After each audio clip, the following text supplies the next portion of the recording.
What's your take on the ¿Cuál es tu opinión sobre el resultado de esas dos reuniones? Primero entre Estados Unidos y Rusia, y luego entre Estados Unidos, los europeos y Zelensky juntos. Pero antes de entrar en eso, Alex, al observar lo que ocurrió en Alaska y luego en Estados Unidos, ¿cómo comparas la naturaleza de las dos reuniones? How do you compare the nature of two meetings? Bueno, creo que era bastante obvio para todos. Ya sabes, la reunión con Vladimir Putin fue cordial. Tanto Trump como Putin se marcharon con muy buenas impresiones. Todo parecía muy alentador y positivo. Y los dos líderes, en su reunión, obviamente, dieron la impresión de que controlaban sus respectivos bandos, sus campos. Tenían el control. Eran capaces de llegar a acuerdos, de entablar negociaciones, y así sucesivamente. Mientras que la diferencia con los líderes europeos es que todos acudieron allí como suplicantes ante Trump. Nadie fue como soberano, haciendo demandas o dispuesto a conceder algo. Fueron a suplicar. Fueron ante papá, esperando asegurarse de que todavía los quiere, de que aún los protegerá y se quedará con ellos.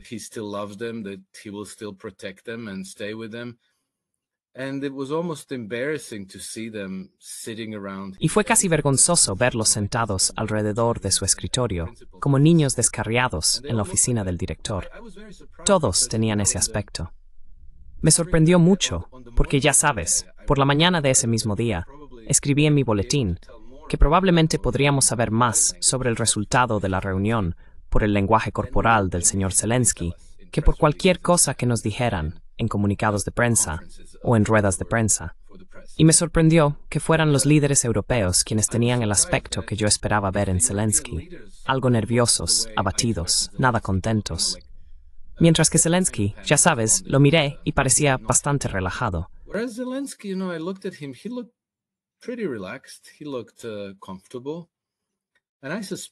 Parecía estar cómodo. Y sospecho que es porque estaba teniendo una reunión cara a cara con Trump durante, creo que asignaron más de una hora para esa reunión. Solo después tuvieron una reunión conjunta, Zelensky, Trump y los europeos. Sospecho que Trump le ofreció a Volodymyr Zelensky un paracaídas dorado, como un acuerdo salvavidas, diciéndole, mira, coopera con este acuerdo de paz y podrás salir de esto con la cabeza sobre los hombros. Te dejaremos Marte con vida. Creo que, en este momento, esta debe ser la principal preocupación de Zelensky, si siquiera podrá salvar la vida tras la derrota de Ucrania.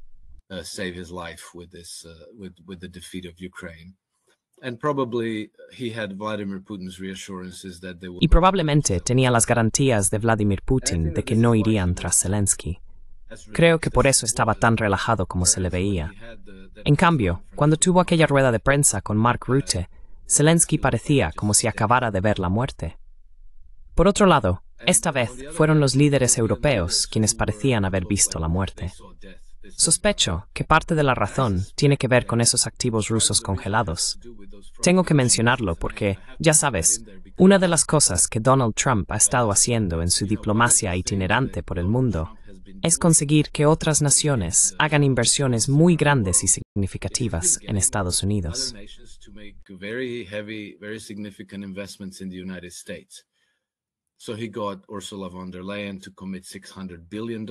Así que consiguió que Ursula von der Leyen se comprometiera a invertir $600 mil millones de la UMN en Estados Unidos. Logró acuerdos de varios cientos de miles de millones de dólares con los Emiratos Árabes Unidos, con Qatar, con Arabia Saudí, y así sucesivamente. Y por supuesto, dudo mucho que a Trump no le gustaría una inversión muy significativa por parte de los rusos.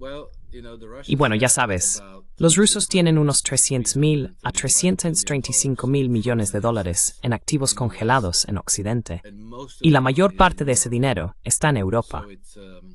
Se supone que hay unos 70.000 millones en Francia, unos 37.000 millones en el Reino Unido, y creo que algo así como más de 150.000 o 180.000 millones en Bélgica, en Euroclear. Estoy seguro de que Trump. Y en Estados Unidos solo se estima que hay entre 5.000 y 8.000 millones de dólares. Eso es todo.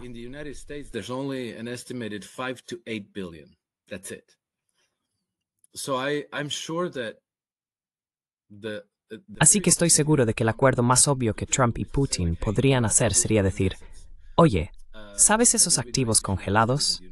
Quizá estaría bien que los invirtieras en Estados Unidos. Nos aseguraremos de que sea más ventajoso que en la UE. Los descongelaremos, levantaremos algunas sanciones, y así sucesivamente. Y ya sabes, si Vladimir Putin o el gobierno ruso ordenaran a los países europeos transferir esos fondos a Nueva York, y Donald Trump dijera, será mejor que lo hagáis, no tendrían más remedio que cumplir. Y las potencias europeas ya contaban con ese dinero como garantía para alimentar otro ciclo de crédito.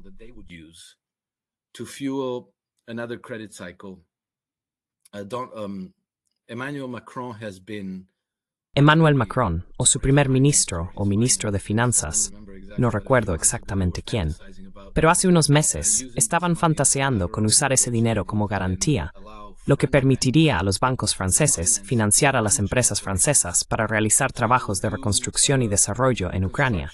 Así que decían, bueno, ya sabes, Rusia destruyó Ucrania, así que es justo que Rusia pague la reconstrucción. Así que deberíamos usar eso. Hacían todos estos cálculos y tenían todas estas expectativas de poder, junto con Estados Unidos, simplemente confiscar los activos rusos. Y ahora creo que no va a salir nada de esto. En cambio, Trump va a llevarse el dinero de vuelta a Estados Unidos.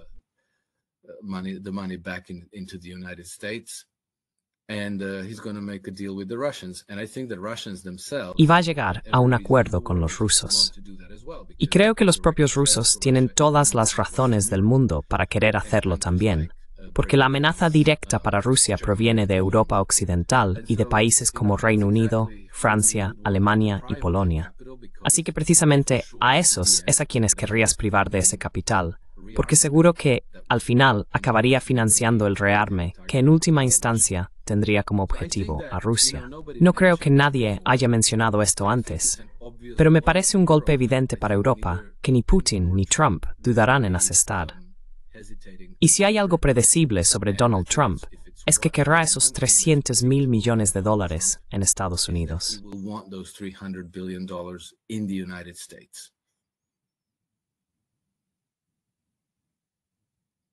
Alex, you've mentioned the meeting. Alex, mencionaste la reunión y comparaste la forma en que Zelensky se comportaba y miraste las caras de los europeos. Y aquí está la imagen de esa reunión. Yo veo algo más profundo que eso, Alex. En mi opinión, lo que le pasa a Zelensky es que lo ha perdido todo.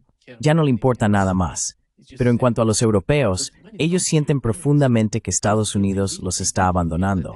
No quieren aceptarlo. Y mencionaste papá, pero realmente ven a Estados Unidos como su papá. Si él no está en casa, tienen que pelear entre ellos. Tienen que pelear por cosas que no son tan importantes geopolíticamente, pero que son muy importantes para ellos a nivel interno.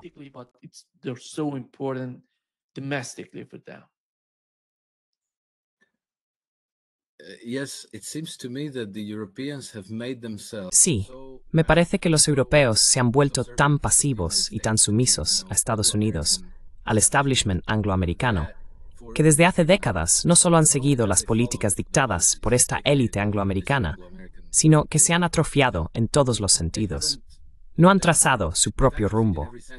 No han reflexionado sobre ningún tipo de camino geoestratégico a seguir, una estrategia de desarrollo económico, sobre qué deberían ser las sociedades europeas, cuál debería ser su política, cuáles deberían ser sus objetivos, cuáles deberían ser sus aspiraciones.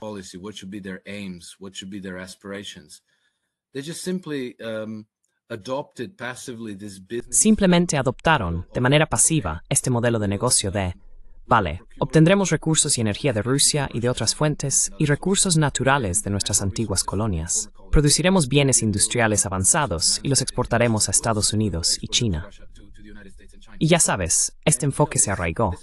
Me parece que los grandes pensadores, y digamos, los responsables políticos en Europa, tenían la expectativa de que Estados Unidos siempre sería su mejor amigo para siempre, y que siempre podrían depender y apoyarse en Estados Unidos, y que este estado de cosas duraría indefinidamente.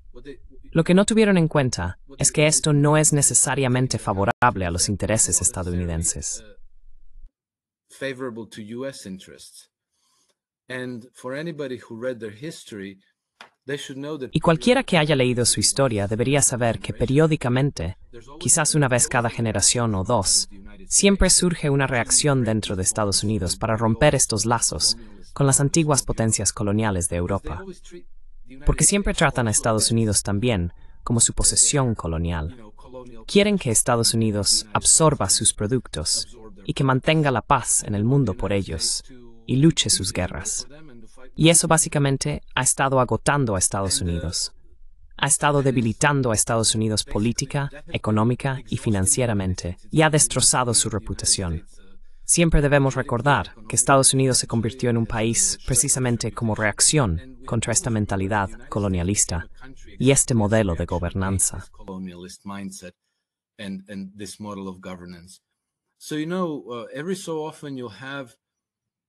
Así que ya sabes, de vez en cuando surgen reacciones en contra de esto, y una parte del establishment político estadounidense intenta trazar un rumbo independiente. En el pasado tuvimos, no sé, a William McKinley, FDR, John F. Kennedy y algunos otros, dependiendo de cómo lo analices y hasta dónde llegaron en sus intentos de cambiar el rumbo de Estados Unidos. Pero Donald Trump no es algo único ni radicalmente diferente. Es solo el último que intenta cambiar el rumbo de la política estadounidense para dejar de ser el chico de los recados de los intereses coloniales europeos. Mientras tanto, los líderes europeos se han vuelto complacientes en esta relación de subordinación a Estados Unidos y en apoyarse en Estados Unidos para proteger sus intereses.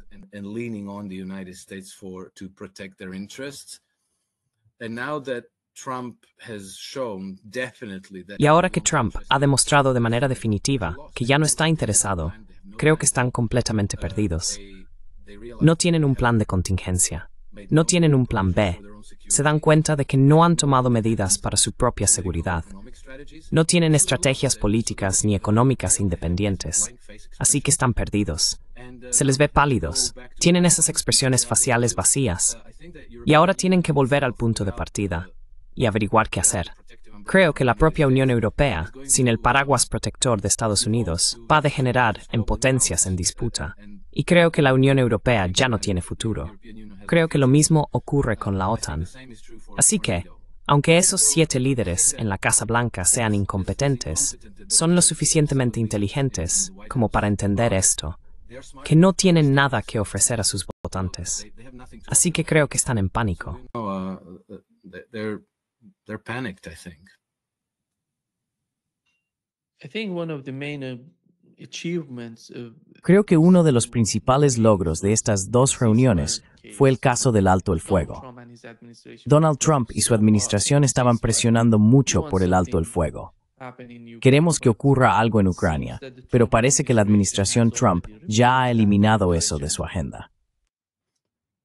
You see, I don't see it that way exactly. I think that Trump was... No lo veo exactamente así. Creo que Trump nunca presionó seriamente por el alto el fuego. La razón por la que lo creo es porque era tan obvio que esto era inaceptable para Rusia y que Rusia ni siquiera necesitaba discutirlo. En las conversaciones telefónicas entre Trump y Putin que comenzaron en febrero y en la cantidad de reuniones que Steve Witkoff tuvo con Putin y con Lavrov, creo que los rusos tuvieron muchas oportunidades para dejarlo perfectamente claro. I think that Russians had plenty of opportunity to make that perfectly clear for them. And, I doubt that... Y dudo que la gente de la administración Trump, o el propio Trump, sean tan estúpidos como para no entender esto. Así que creo que la razón por la que estaban promoviendo esta historia sobre el alto el fuego era simplemente algún tipo de distracción. Una operación psicológica. Era una narrativa para el consumo público, pero creo que no era sincera. Pienso que las cosas reales se estaban discutiendo de forma encubierta entre el gobierno ruso y el gobierno estadounidense. Todo este sinsentido sobre el general Kellogg y el alto el fuego, creo que esto era simplemente, llamémoslo, un apaciguamiento narrativo para ciertas redes de intereses en Occidente. Interest networks in the West.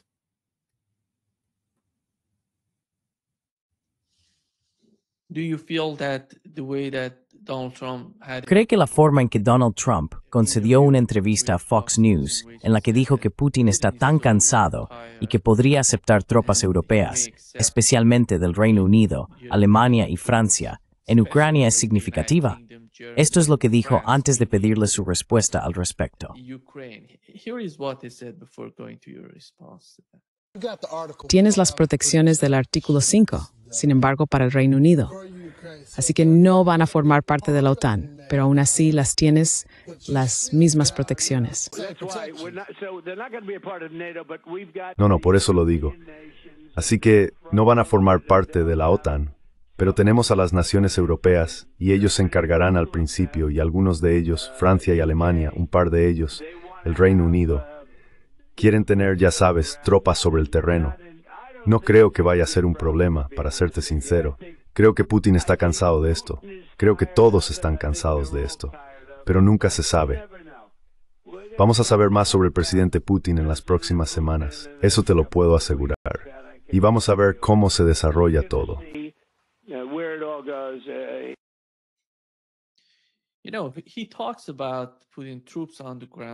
Sabes, él habla de poner tropas sobre el terreno. Por otro lado, veremos qué dirá Putin. Deja eso abierto para discutirlo durante la reunión, durante las conversaciones que va a tener con Vladimir Putin.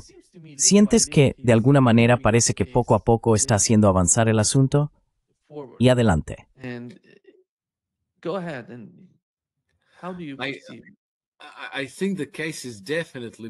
Creo que el caso definitivamente está avanzando, Nima. Y es muy importante. Quiero decir, recordemos dónde estábamos hace 7 meses. Teníamos a Joe Biden en la Casa Blanca, y la política exterior estadounidense estaba dirigida por Jake Sullivan y Antony Blinken. Esto es algo muy radicalmente diferente. Y sé que puede ser difícil de apreciar porque Trump nos ha arrastrado durante 7 meses a través de operaciones psicológicas, distracción, engaños, mentiras y tonterías. Pero creo que esto no formaba parte de una elaboración genuina de políticas. Pienso que esto era parte del caos cuidadosamente orquestado para que nadie supiera qué esperar o qué iba a pasar al final. Y creo que la declaración que acabas de poner en el vídeo es exactamente más de lo mismo, porque Trump da una declaración que no dice absolutamente nada. Trump gives a statement which says exactly nothing. Putin's tired of this. Sabes, Putin está cansado de esto. Bueno, ya sabes, Putin no va a cometer el error de arrebatar la derrota de las fauces de la victoria solo porque esté cansado y haya perdido la paciencia. Y luego el propio Trump dice algo como, oh sí, no va a ser un problema. No creo que vaya a ser un problema. Bueno, claro, no va a ser un problema porque los rusos van a decir que no. Y luego dice, bueno, lo sabremos en un par de semanas. Y esta entrevista, la mayoría de la gente ni siquiera la recordará mañana, y mucho menos dentro de 7 semanas. Pero hay una cosa que quería señalar. Había una fotografía de Zelensky con Trump junto a esa declaración. Me llama la atención porque creo que no hemos visto a Zelensky tan feliz en unos 3 años.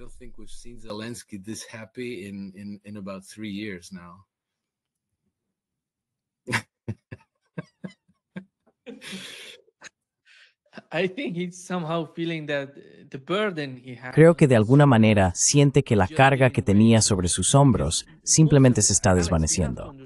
Porque, Alex, tenemos que entender lo que está ocurriendo con el caso de Zelensky. Es un presidente que está enviando a la gente de su país al campo de batalla para ser asesinada, para ser masacrada, en mi opinión.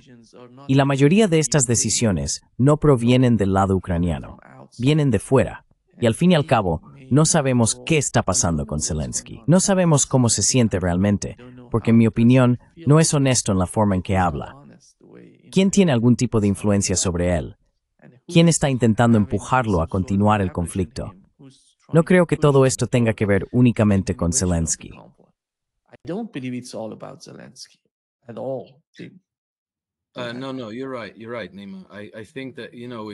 No, tienes razón.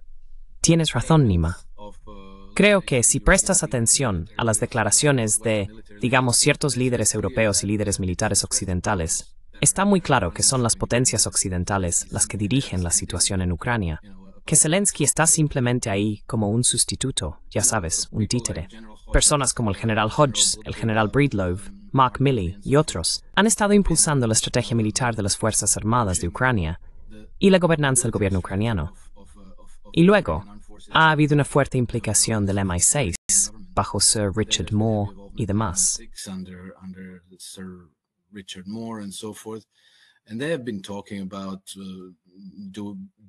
Y han estado hablando de hacer el reclutamiento de manera más agresiva, reclutando a más mujeres en las Fuerzas Armadas de Ucrania, reclutando a personas más jóvenes, reclutando a personas mayores. Todas esas presiones venían de Occidente. Y sabemos que había estos think tanks británicos que han sido bastante abiertos en sus informes sobre la necesidad imperativa de que la guerra en Ucrania continúe. No les importaba cuántos ucranianos murieran. Solo necesitaban que la guerra siguiera, que continuara una y otra vez.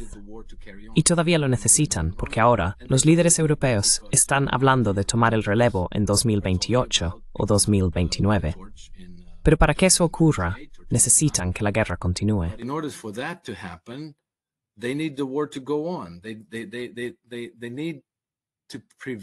Necesitan evitar que la paz se produzca, porque entonces surge el problema de cómo iniciar una guerra completamente nueva.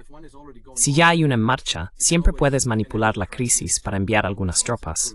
Macron, una vez más, está haciendo sonar el tambor sobre estas tropas de refuerzo, y está asustando a todo el mundo con ese ogro sediento de sangre que está a nuestras puertas, es decir, los rusos.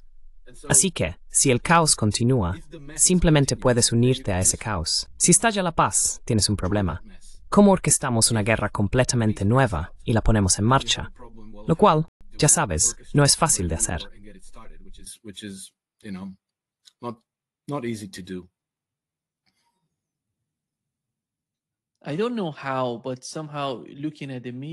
No sé cómo, pero de alguna manera al observar la reunión, no ves a Starmer tan destacado. Ves a Merz. De algún modo han conseguido poner a Merz en una posición. Me parece que Merz es mucho más el primer ministro del Reino Unido que Starmer. ¿Cómo lograron eso? ¿Cómo pudieron conseguirlo, en tu opinión, con Merz?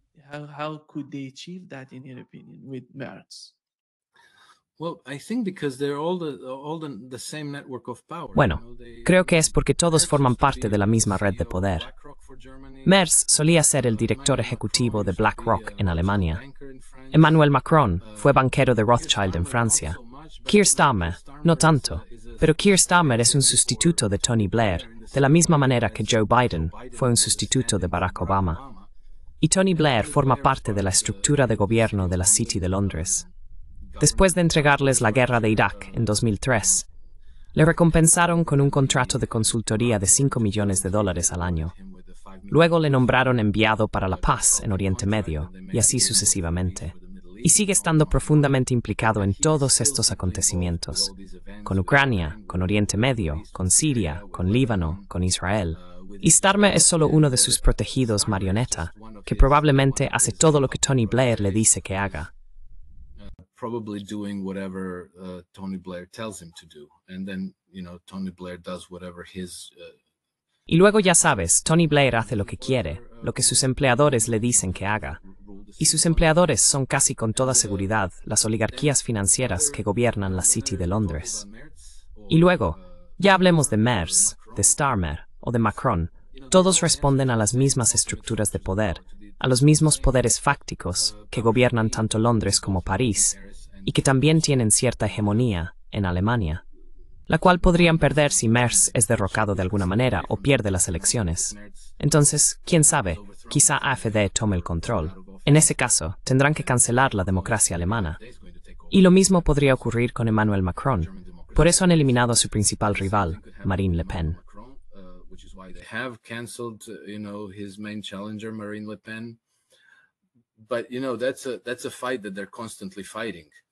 Pero esa es una lucha que están librando constantemente. Y luego, cuando tienen a sus marionetas en el gobierno, pueden hacer la división del trabajo. Ahora Starmer está bajo presión porque no solo está impulsando estas guerras, apoyando a Israel, apoyando a Ucrania, sino que también está involucrado en una represión cada vez más dura de la disidencia en Gran Bretaña. Y ahora, En Gran Bretaña existe una percepción generalizada de que el país probablemente va a deslizarse hacia una guerra civil, que va a haber una revuelta masiva, una revolución en las calles de Gran Bretaña.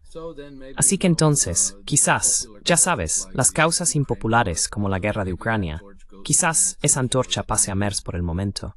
Y bueno, Macron todavía está más o menos bien. Podría ayudar, pero quizás Starmer tenga que sentarse y callarse durante un tiempo. Starmer has to sit down and be quiet for a while.